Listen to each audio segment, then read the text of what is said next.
itu kita ittiba, kita mengikuti jejak langkah Rasulullah SAW. Mikir lampu hiasnya dan lain sebagainya. Kalau DKM hanya memikirkan bangunan masjid, DKM berpikir loh ini, maka dalil musyrikin keras sekali Allah. Ada nggak yang begitu? Maka semestinya juga kita ini mengorganisir bagaimana masyarakat kita ini berbondong-bondong menegakkan sholat. Alhamdulillah di Indonesia ini ada Kementerian Agama, sudah ada Direktorat Haji, Direktorat Zakat, Direktorat Wakaf, ya. Tapi justru Direktorat Sholat seluruh jemaah semua, sekiranya nanti sambil menyimak, sekiranya ada pertanyaan dicatat melalui nomor WhatsApp yang sudah kami sampaikan, yaitu 0852 410 80 untuk sambil nanti bisa bertanya melalui nomor WhatsApp dimasuk. Itu kita langsung mulai acara puncak kita, Pak Ahmad. Kepada Pak Ustadz Muhammad Zazir, kami persilakan dengan segala hormat. Allahumma sholli ala Sayyidina Muhammad.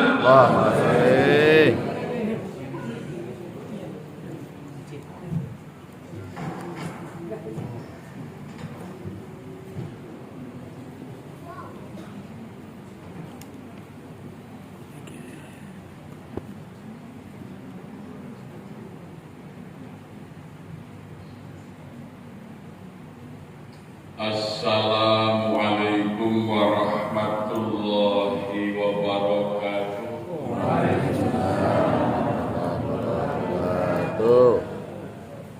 Alhamdulillahilladzi ba'atha fil ummiyina rasulan minhum yatlu 'alaihim ayatihi wa yuzakkihim wa yu'allimuhumul kitaba wal hikmah wa in kanu min lafi dhalalin mubin.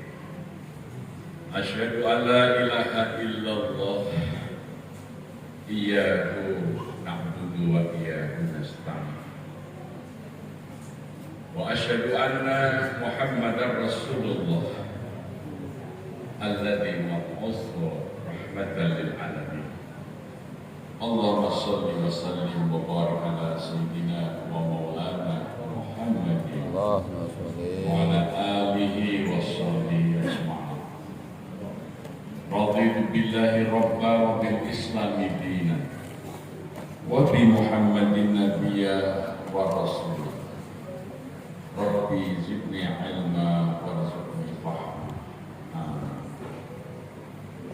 Ya, saya hormati Bapak Ketua DPRD Kota Bekasi,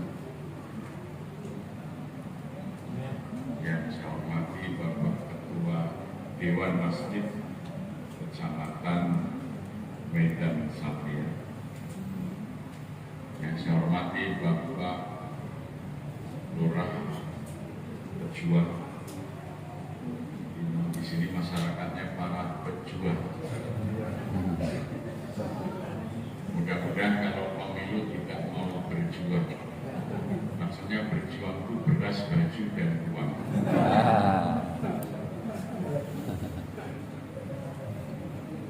Yang saya hormati Bapak Ketua DKM Masjid Betul Jannah beserta seluruh jajaran, khususnya ibu-ibu, majelis taklim, bapak-bapak jamaah. Juga tadi secara lama-lama saya dengar ada ibu yang mewakili Kecamatan Medan Satria. Betul ya?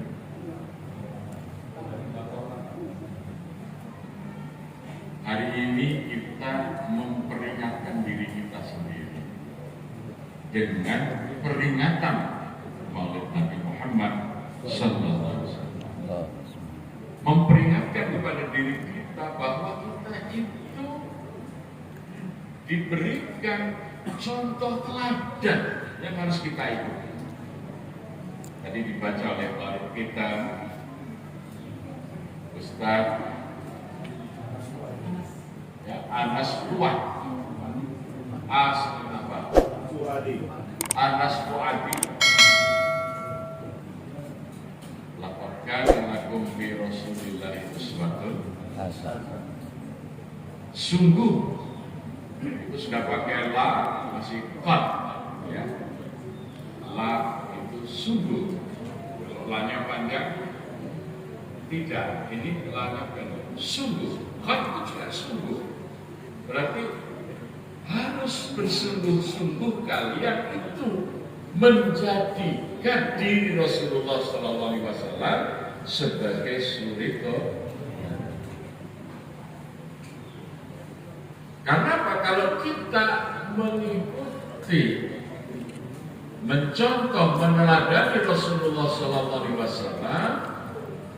dengan rasa mahabbah, kecintaan kita, maka kita akan dicintai oleh Allah, dihapus dosa-dosa kita.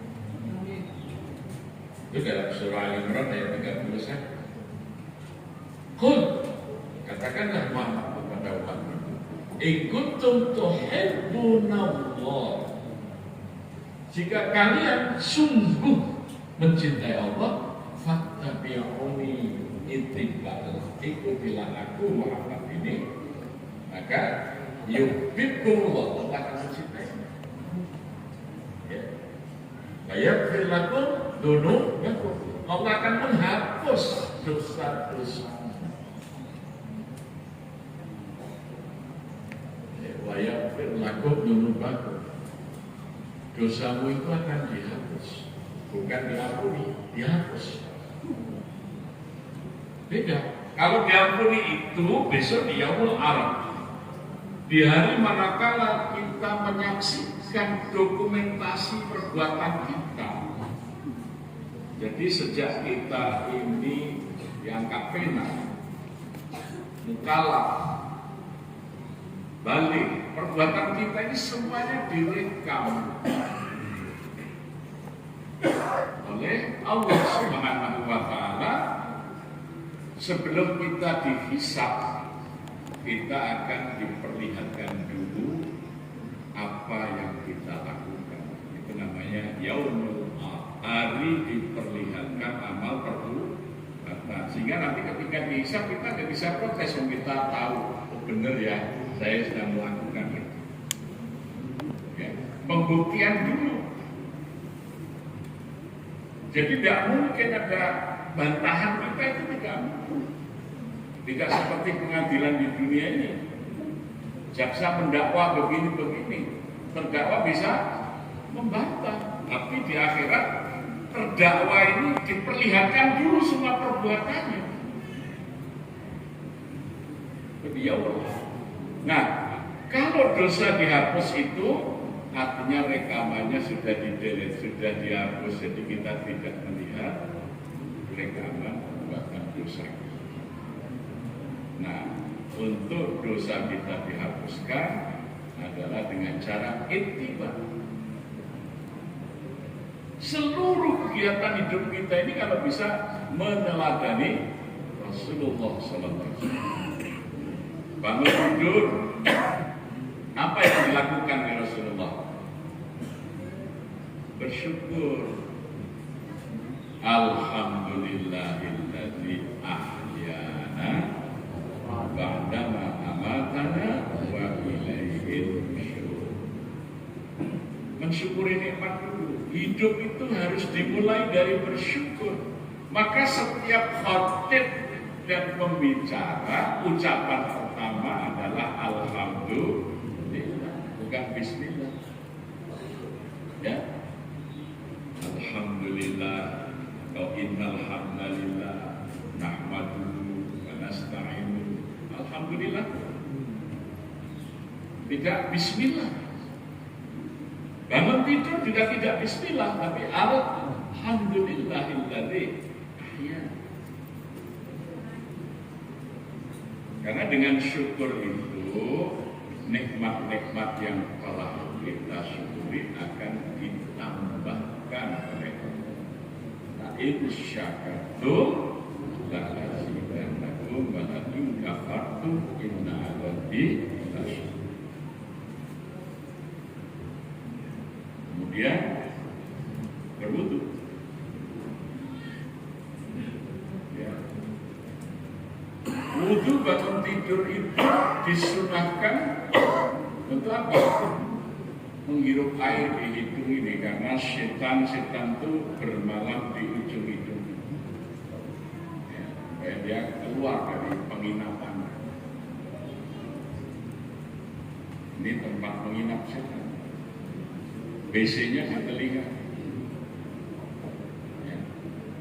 Kalau beraknya setan banyak, ada nggak dengar? Telinga tertutup. Ya, lewat.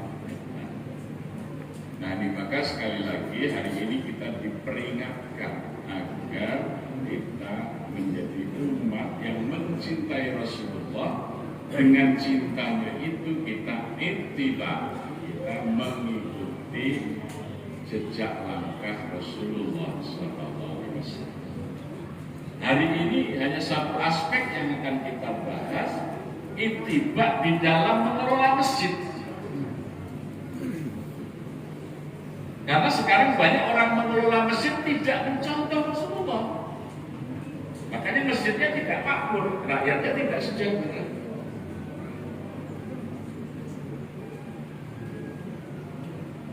Yang pertama,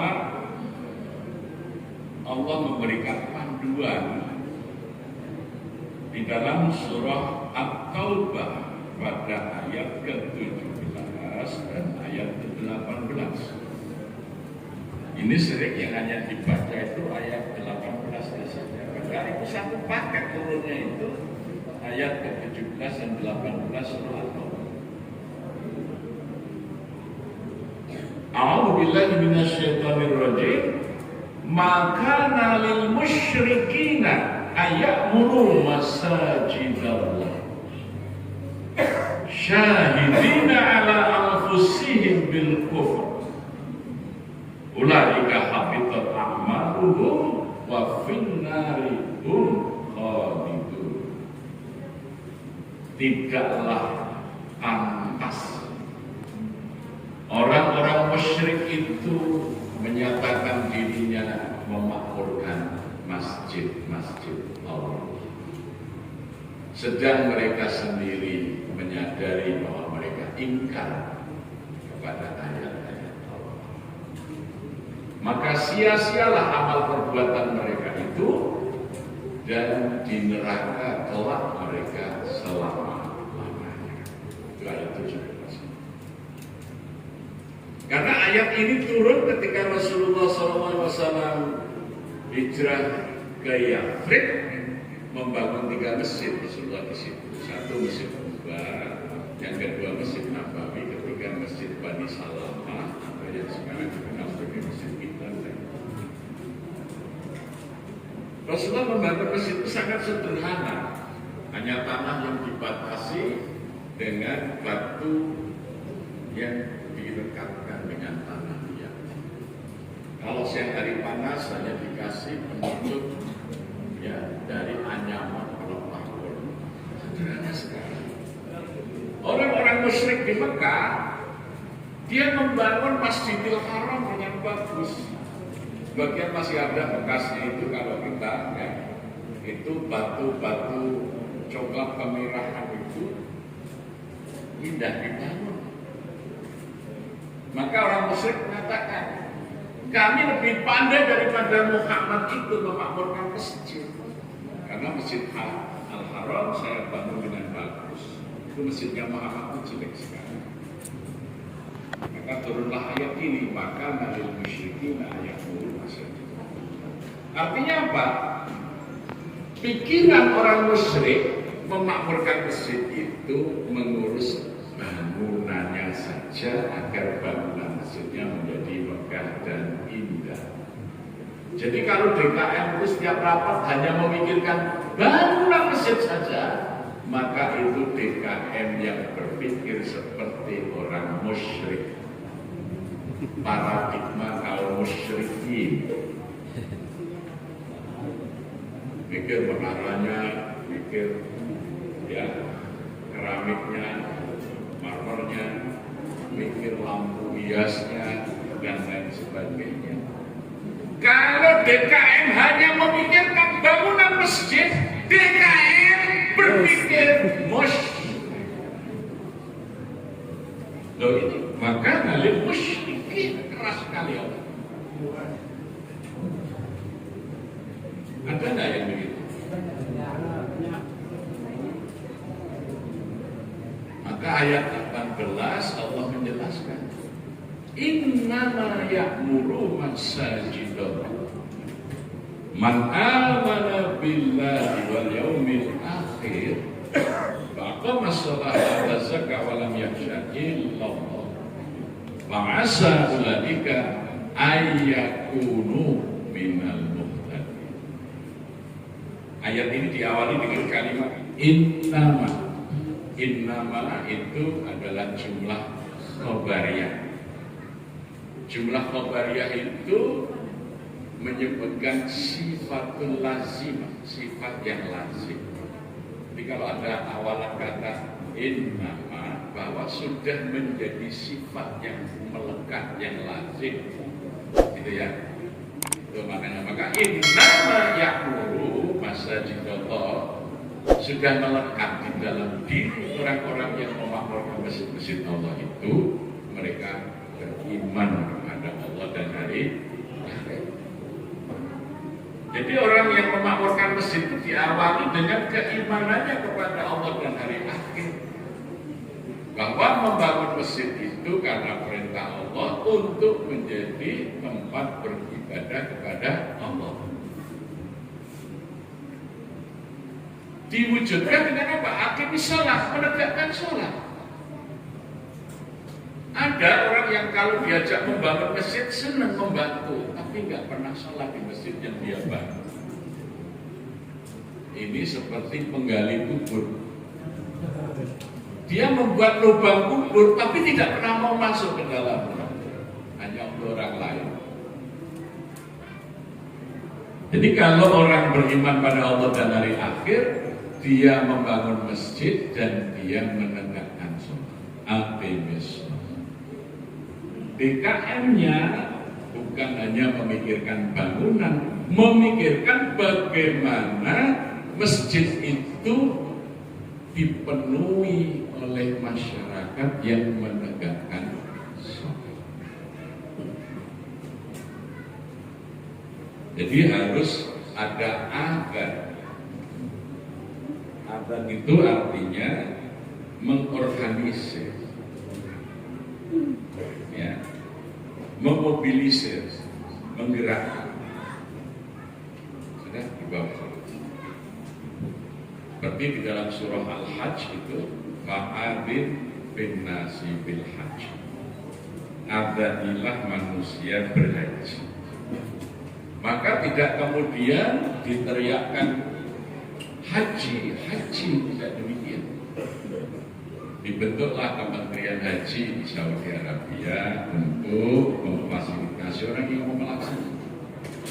Di negara pengirim seperti Indonesia ada Kementerian Agama, di dalamnya ada Direktorat Penyelenggara Ibadah. Di masyarakat ada kelompok bimbingan ibadah haji. Para pengusaha swasta mendirikan biro perjalanan ibadah haji. Itu dikelola, diorganisir, maka berbondong-bondong orang berhaji sampai dibatasi orang yang mau berhaji. Yaktu kali jalan, wa'ala kulli dhamir yaktina min kulli fajjin. Maka semestinya juga kita ini mengorganisir bagaimana masyarakat kita ini berbondong-bondong menegakkan sholat. Alhamdulillah di Indonesia ini ada Kementerian Agama, sudah ada Direktorat Haji, Direktorat Zakat, Direktorat Wakaf, ya. Tapi justru Direktorat Sholat yang belum ada. Kelompok bimbingan haji ada, lembaga amil zakat ada, Tapi kelompok bimbingan sholat belum, bahkan di masjid-masjid. Makanya masjidnya masih sepi orang sholat berjamaah. Nah, adanya baru diteriakkan, dikumandangkan, belum diamalkan. Masjid itu banyak yang belum melaksanakan adzan, baru mengumandangkan adzan. Jadi makanya benar istilahnya di Indonesia itu, sesaat lagi akan dikumandangkan adzan, tidak dilaksanakan adzan, hanya dikumandangkan saja. Karena tidak diorganisir. Kami mencoba apa yang dicontohkan Rasulullah dalam sejarah, ya, menggerakkan umat. Maka ketika saya terpilih jadi ketua DKM Masjid Jogokarya tahun 99 akhir, saya lakukan dulu pendataan. Kampung Jogokarya itu terdiri dari 4 RW, 18 RT. Waktu itu jumlah kakaknya 907, jumlah jiwanya 2.973. Muslimnya ada 2.642. Muslim yang mukalaf, artinya Muslim yang sudah wajib mengerjakan sholat ada 1.839. Muslim mukalaf yang belum sholat masih 816. Maka yang kami lakukan pertama kali adalah membuat gerakan mensolatkan orang hidup. Karena masih ada 816 Muslim yang dewasa kalau belum sholat. Maka harus kita sholatkan. Kasihan kalau hanya disolatkan sesudah mati. Kita kunjungi jamaah, kita ajak berpikir, Pak, gimana masjid baiknya ya, programnya apa saja. Pak Ustadz, saya ini nggak pernah ke masjid, kok diajak mikir masjid. Loh, tapi Bapak kan ngerti tiap hari lihat masjid. Ini aja Pak, masjid ini kan kegiatannya terlalu tinggi bagi kami. Loh, terlalu tinggi itu kajiannya sudah tafsir gitu. Padahal orang seperti saya ini banyak di sini. Apa sholat aja belum bisa kok saya ini. Bawa mesin adakan kursus sholat. Nah itu, ya kita ajarin sholat aja. Alhamdulillah tahun 2003 itu tinggal 315. Tahun 2009 tinggal 27. Nah, ini namanya melaksanakan. Jangan sampai kita ini sholat, adzan keras, speakernya, tetangga masjid sebelah yang muslim tidak pernah diajak sholat ke masjid. Kita hanya lewat saja. Berarti kita ini orang yang tidak bertanggung. Karena dakwah itu kewajiban. Ud'u ila sabili rabbika bil Pak, ayo sholat Pak.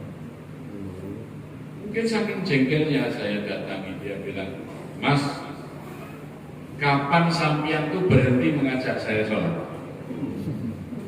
Oh ya, saya nggak akan berhenti karena ini perintah Allah. Sampai saya mati atau sampean yang mati dulu. Kok serius? Iya, sampean itu tetangga saya yang bagus. Saya punya tetangga seperti sampean.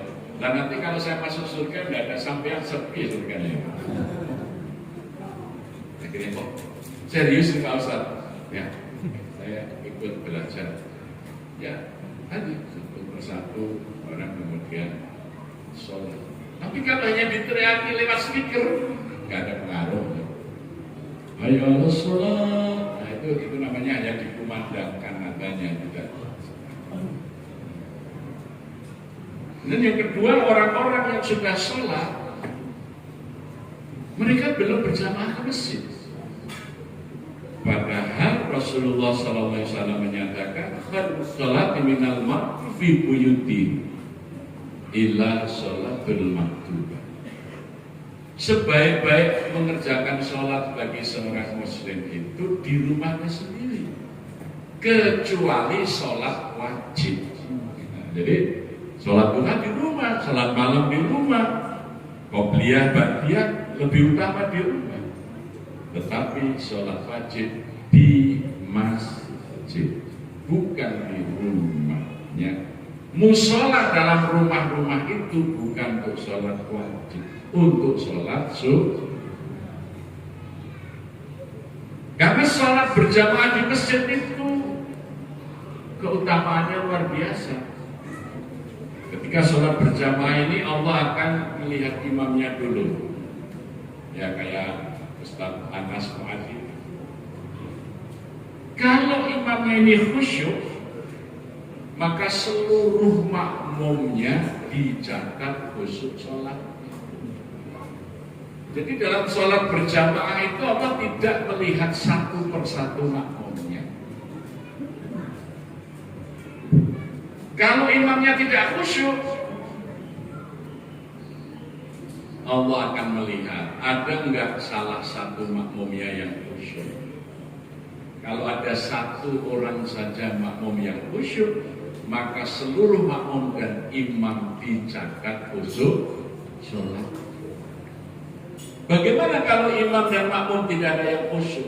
Allah melipatkan pahala sholatnya 27 derajat dibanding sholat sendiri. Ini keutamaan sholat berjamaah.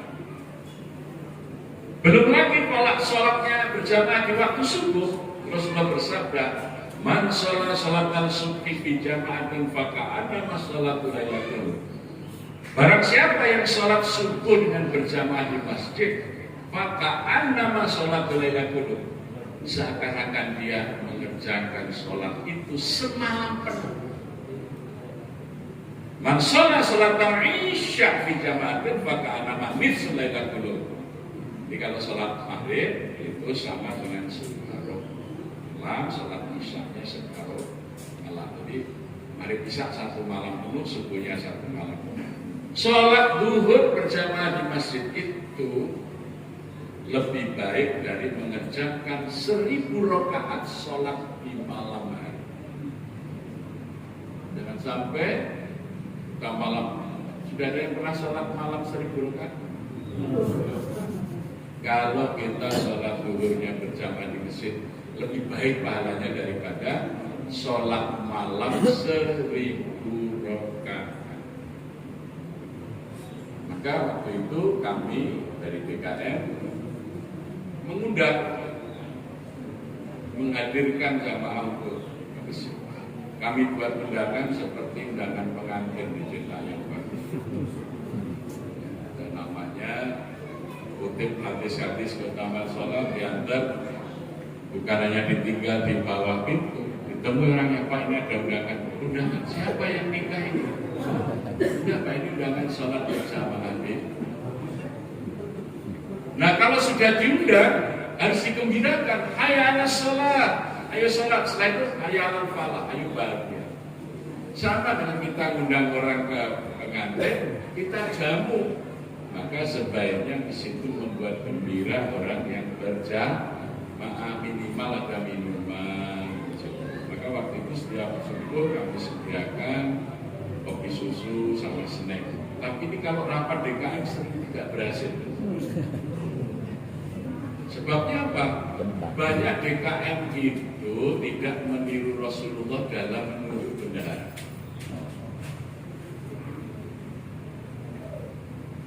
Rasulullah itu menunjuk bendahara namanya sahabat Abdurrahman bin Auf. Siapa? Saudagar kaya raya yang dermawan. Jadi tugas bendahara masjid bukan mencatat uang keluar masuk, mencarikan uang untuk masjid. Namanya bendahara. Kalau tukang nyatet uang keluar masuk, itu namanya bagian keuangan atau kasir masjid. Jadi kalau menunjuk bendahara kok uangnya sedikit, itu bid'ah. Artinya tidak mengikuti sunnah, maka biasanya masjidnya nggak maju-maju. Iya, karena masyarakat yang mengikuti. Contoh ya, kalau kita punya bendahara yang uangnya banyak, ini kasih kasihan yang tua-tua kalau naik ke lantai atas kita pasang lift. Berapa Pak? Nah, itu 720 juta. Bisa kita mulai pasang lift. Karena kerjaan ini kita pasang spanduk. Mohon maaf ibadah Anda sementara ini terganggu karena kami sedang membangun eskalator atau lift. Itu.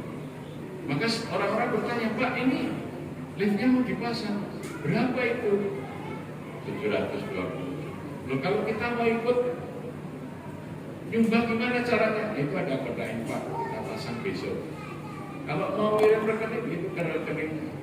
Nah, 10 hari 800 juta masuk. Tapi kalau diumumkan dulu dengan bendahara administrator atau kasir tadi, masjid ini akan membangun lift harga 720 juta. Monggo siapa yang mau ikut, nggak jalan-jalan itu. Tapi kalau dimulai dulu karena bendahara bisa memulai, yang lain akan rame-rame ikut. Masjid ini akan direnovasi, insya Allah di depan sudah ada gambarnya. Mohon doa restu, masjid ini akan direnovasi. Orang sudah nyumbang sampai 1 tahun belum mulai. Belum mulai, uangnya belum kumpul separuhnya, nggak berani lagi tanda makan. Itu karena salah memilih bendahara. Ya, itu. Juga kadang salah memilih imam. Dan jamaah kami dulu nggak ada yang bacaan Qurannya bagus. Maka ada jamaah kita yang aktif, kebetulan rezekinya bagus. Saya bilang, Mas, sampean saya angkat jadi imam masjid. Hah? Kaget ya. Loh, saya itu ngaji saja nggak bagus kok disuruh jadi imam. Pahala jadi imam itu luar biasa dan dikerjakan Rasulullah. Iya Pak, tapi kan masa saya harus masuk pesantren lah. Ini ya, orang haji yang ibadah wajib saja, kalau dia tidak bisa melakukan, bisa memilih bandar. Ya, membayar orang untuk menghaji. Kalau gitu jenengan, saya carikan badarnya yang hafal Quran, suaranya bagus, tapi yang gaji sampean. Ambil pahala sebagai imam. Berapa Pak Ustaz? Waktu itu ya. 2,5 juta aja sebulan. Wah, siap-siap. Kalau gitu bayar setahun sekalian ya. Nah, akhirnya punya imam yang bagus. Ya. Tapi kalau nggak gitu, imamnya jorok-jorok mesin kita. Artinya jorok-jorokan kamu saja. Kata imam tetap. Ya, dorong-dorong. Ya. Jadi ini pengalaman praktis bagaimana menggerakkan masyarakat. Ya. Jadi kalau saya minta Pak, sini bayar, kita perlu gaji imam, itu mesti diskusinya panjang.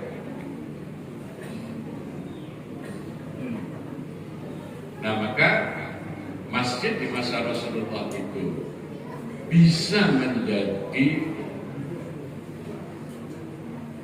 tempat membangun peradaban karena masjid minimal difungsikan